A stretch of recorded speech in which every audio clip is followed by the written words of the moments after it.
This morning's guest is a hero for more than just weather. Who is he? You'll meet him coming up next on All American People.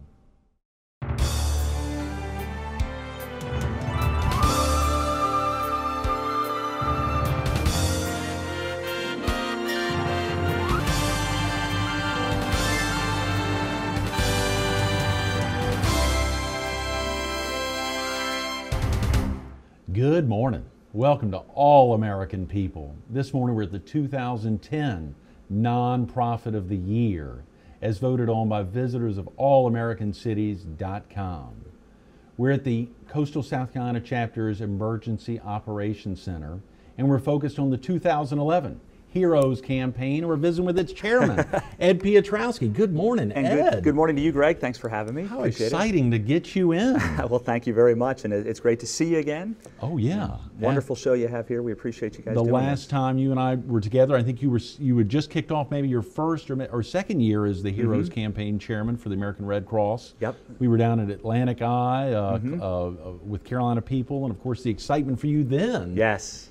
It doesn't look like it's abated at all. No, this is a great organization. I mean, every single dollar that's raised here stays right here in our community, and you can't beat that. It doesn't go anywhere else, and it helps people right here. It's awesome. The Coastal South Carolina chapter, Angela Nicholas was with us yesterday, and she highlighted, we're talking 3,000 square miles. Horry, Georgetown, and Williamsburg County, gigantic counties. Absolutely. Each which are huge counties, and to think a disaster could happen in Andrews and Hemingway, I mean, could happen anywhere. Y'all have got to be ready. You're absolutely right. I mean, you see all the time, and I didn't realize this until I came on board here as the chairman. When you watch television, you see these fires that happen on air, and you think, oh, this is poor families. You don't realize that the Red Cross are the first people out there to get them back on their feet. I mean, they're life-saving. Get these people back to some sort of normalcy in their life, giving them money, giving them clothes after such a tragedy. For them, it's the biggest tragedy of their life. And it happens regularly. Right. Hundreds upon hundreds of families each year lose their home to fire. It's pretty incredible. You know, she talked about that yesterday, and one of the powerful aspects was that idea of families that have a child, and they're showing up oftentimes with a teddy bear because that child may have lost their 6, 7, 8-year teddy, something that's been with them, or their book bag with their school notes, or everything. I mean, they're just decimated. Family pictures, and I don't know if you've ever experienced a fire directly. I never have. No. So it's just hearing it almost brings tears to your eyes. It really does, and you know, a lot of times you see big events like hurricanes, and you see that happening, you know, when a hurricane comes ashore. But for that family, that's their hurricane, and it's a horrible, horrible thing for them. And if it wasn't for the Red Cross, you wonder where these people would be. Yes, yes. The Coastal South Carolina chapter, of course, has got so many things going on. The month of March, as we kicked off yesterday, is Red Cross Month. Right. Nationwide. The excitement of, I think Angela shared with us back in the 40s when FDR celebrated the month of March because they had such a huge campaign to raise $100 million, and they raised $146 million. That's amazing. Just an incredible thing, and clearly to recognize it here in this part of South Carolina and to think that it stretches everywhere is very special. And they get no national funding, so if we're going to help people out, it's going to have to come from people locally to do that, and that's why, you know, the Heroes Campaign is such an important and very integral part of the American Red Cross's success. Ed, how did they get you on board to chair this thing? I mean, normally someone asks you to come in and help out as at the celebrity luncheon like y'all celebrated last Thursday, or to come out for one thing to chair an entire month long. This is more than just a month. I think you said it goes till June. Yeah, it does, and I think more than anything else, I quickly realized that, you know, with the tide of hurricanes and what the Red Cross does during big natural disasters, I kind of wanted to partner with them anyway, and then I was sold very quickly given how much they do almost on a daily basis, especially in fires for military families, being that my father is a retired Marine, and of course during natural disasters as well. So they really, I remember having lunch with Angela, and she goes, we'd love for you to be the chairman. And it'll start in March, I think she said, or February at the time. And I thought it was that month, and I'm like, okay, I don't know what I can do in a month, but it was for the next year. So, but yeah, I had no problem with it, and I'm glad they let me keep coming back each year, because I think it's a great thing. So there's some other tremendous volunteers on you. There must be a committee. I mean, it's not just you. I mean, I may be the guy that you see right now here on television, but there are some wonderful people behind the scenes, so to speak, that are doing a tremendous amount of work, going out and finding people that are willing to donate money, all sorts of different items for us to be able to use in silent auctions, putting together wonderful events that people in the community can come out to, enjoy them, and know that the money they're spending at those great events are going to stay. It's going to stay right here, and you never know it. It may be you that needs that money at some point. Right. So, golly, Ed. Well, we want to talk about the mini golf tournament. We want to talk about the Princess Breakfast and Parade and movie going on. We want to, of course, highlight the big concerts coming up in Lake City. But we surely want to hear about the success of last Thursday's celebrity waiter luncheon there at Margaritaville. Can you share with viewers a little bit what happened last Thursday? That was phenomenal. Every year it's phenomenal. Margaritaville donates their restaurant to us for 3 hours, which is phenomenal. And they've done it every year with no problems whatsoever. We get local celebrities from television, radio, theaters, and so on and so forth. They come out, and of course we've all sold tickets, and we usually pack it in, and we did. And these people sit here, enjoy a great buffet lunch. They listen to a fantastic band, and it was the Unpluggables with Dwayne Farmer from out at the movie theater there at Market Common. Phenomenal. He looks like Buddy Holly. Oh yeah, has a guy that plays Sammy Davis out there as well. Dolly Parton was there. Oh my God. And it's just a ton of fun. We have a silent auction, and a lot of folks bid on the great items out there, and we just walk around and serve them and do whatever they want us to do, and hopefully they've had a great lunch, great entertainment, and realize the importance of what the Red Cross does. It's just a ton of fun.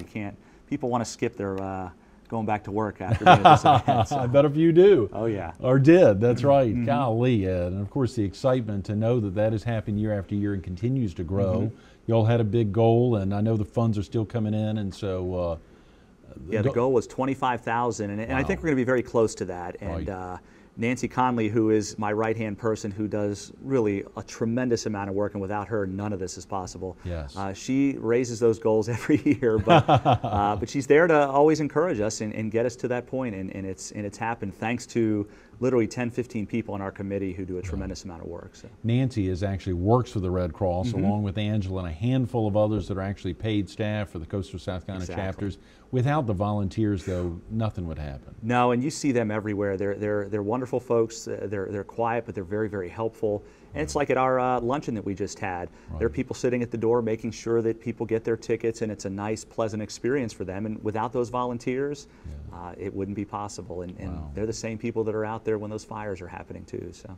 Ed, of course, so many folks know you from the sister station here, WPDE, as the meteorologist, News Channel 15. A lot going on. You've been here now a number of years. Yeah, 17. I'm in my 18th year here, and gosh, when I got here 17 years ago, I was probably like every young person in television. I'll do my time in a small market and move on. But I fell in love with the area. I'm passionate about the Grand Strand, and really our entire eastern half of South Carolina that goes all the way back. Our viewing area goes all the way back to Hartsville up into North Carolina. And my entire family's in the Carolinas as well, so I have zero reason to move. I hope I can finish my career here. Your father, the retired Marine, he's in the Carolinas as well. Yep. Great. Jacksonville, North Carolina. So. Oh, wow. Yes, which has a little tie to you. I believe your first station was, your meteorological career has entirely been in the Carolinas. Exactly. I started in New Bern, North Carolina, worked there for 3 years, and then moved down to Myrtle Beach back in '94.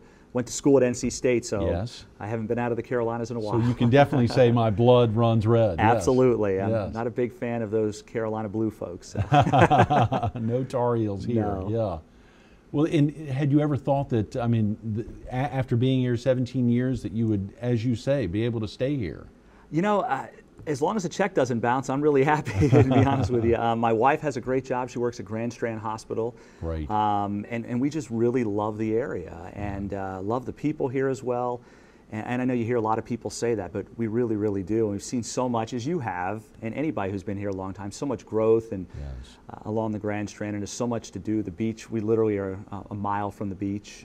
You just can't beat it. And you know, I have no ambitions. You know, people think going to bigger television markets is the only way to be successful, but it just gets harder as you go up higher. There's much more. There's much more politics, I guess you can say. You walk in one day and you're gone. You know. Right. What are the politics for a meteorologist? Well, you know how it is. You know, ratings, if one day you're a hero, the next day you're a zero in some big markets, so you never know. That's a very good point, Ed. Golly. Well, what's it, in your youth, is this something you've been aspiring to be a meteorologist your whole life? Yeah, really? No question. I remember being in 5th grade, and I would watch the weather on television and draw maps out, take it to school, and show all the kids, hey, here's the forecast, and if it was right, I took the credit. Of course, if it was wrong, I blamed the guy on TV, and now, of course, that comes back on me. So that is hilarious. But yeah, as far as I can remember, I didn't know about television, but I've always had a passion for weather. I remember we lived in South Texas for a couple of years with my dad being stationed there, and we had an ice storm, and it was just the coolest thing to stay up all night long to see ice on the palm trees in South Texas, you know. Yes, yes. So it was cool. Pretty neat. Speaking about staying up all night long, you were up late, you're on air. I'm not sure all the time. So what is a typical day like